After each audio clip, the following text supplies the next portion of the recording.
இன்னைக்கு ஒரு variety rice பண்ண போறேன். ரொம்பவே சிம்பிளா ஈஸியா பண்ற ஒரு ரைஸ் ரெசிபி. ஸ்கூல் போற பசங்களுக்கு இந்த மாதிரி செஞ்சு கொடுத்தா கண்டிப்பா ரொம்ப விரும்பி சாப்பிடுவாங்க. இந்த டேஸ்டியான பொட்டேட்டோ ரைஸ் எப்படி செய்யறதுன்னு இந்த வீடியோல பார்க்கலாம். ஃபர்ஸ்ட் ஒரு கடாயில கொஞ்சம் எண்ணெய் ஊத்தலாம். எண்ணெய் சூடானதும் அதுல கொஞ்சம் கடுகு ஆட் பண்ண போறேன்.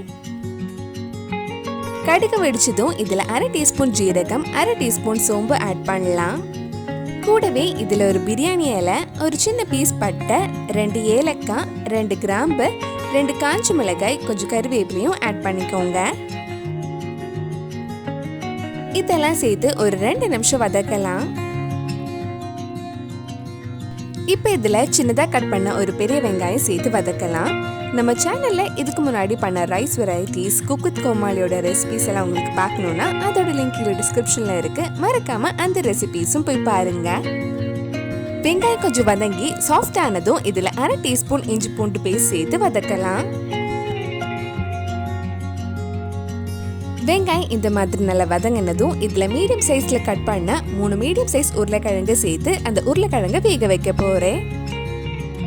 உருளைக்கிழங்கு போட்டதுக்கு அப்புறம் ரொம்ப நேரம் கிண்டி விட்டே இருக்க வேண்டாம். ரொம்ப கிண்டுனா உருளைக்கிழங்கு குழஞ்சு போயிடும். லோ டு மீடியம் ஃப்ளேம்லயே இருக்கட்டும். அடி பிடிக்காம இருக்கிறதுக்காக நடுவில் கொஞ்சம் கிண்டி விட்டுக்கோங்க.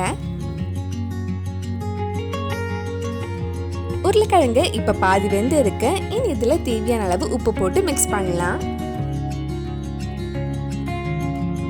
உருளைக்கிழங்கு நல்லா வெந்ததுக்கு அப்புறம் இதுல 1/4 டீஸ்பூன் மஞ்சள் பொடி, நல்ல கலருக்காக 1 teaspoon Kashmiri chilli powder, 1/2 teaspoon மிளகாய் பொடி, 1/4 டீஸ்பூன் கரம் மசாலா, கொஞ்சமா காய்பொடி சேர்த்து அந்த மிளகாய் பொடி பச்சை வாசனை போற வரைக்கும் கொஞ்சம் நேரம் வதக்கலாம். உங்க காரத்துக்கு ஏற்ப மிளகாய் பொடி நீங்க ஆட் பண்ணிக்கோங்க. மிளகாய் பொடி பச்சை வாசனை எல்லாம் போனதுக்கு அப்புறம் கடைசியா இதுல கொஞ்சம் மல்லி இலையும் 2 கப் சாதம் போட்டு மிக்ஸ் பண்ணா நம்ம சுவையான உருளைக்கிழங்கு சாதம் ரெடி ஆயிடும். இது கூட கொஞ்சம் உப்பு ஆட் பண்றேன். உங்களுக்கு வேணும்னா மிக்ஸ் பண்ணதுக்கு அப்புறம் தேவைப்பட்டா மட்டும் உப்பு ஆட் பண்ணிக்கோங்க. பொட்டேட்டோ ரைஸ் சூப்பரா ரெடி ஆயிருக்கு.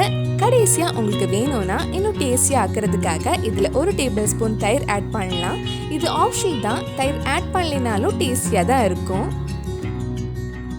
டேஸ்டியான பொட்டேட்டோ ரைஸ் ரெடி ஆயிடுச்சு. சின்ன பசங்களுக்கு இந்த மாதிரி செஞ்சு கொடுத்தா கண்டிப்பா ரொம்ப விரும்பி சாப்பிடுவாங்க. நீங்களும் இந்த ரெசிபி உங்க வீட்டுல செஞ்சு பாருங்க. பிடிச்சிருந்தா இந்த வீடியோவை லைக் பண்ணுங்க, உங்க ஃப்ரெண்ட்ஸ் அண்ட் ஃபேமிலிக்கு ஷேர் பண்ணுங்க. வேற நல்லா குக் வித் கோமாளி ரெசிபி நம்ம சேனல்ல ட்ரை பண்ணலான்னு கீழே காமெண்ட் பாக்ஸ்ல சொல்லுங்க. நீங்க இன்னும் என்னோட சேனலை சப்ஸ்கிரைப் பண்ணலைன்னா மறக்காம சேனலையும் சப்ஸ்கிரைப் பண்ணுங்க.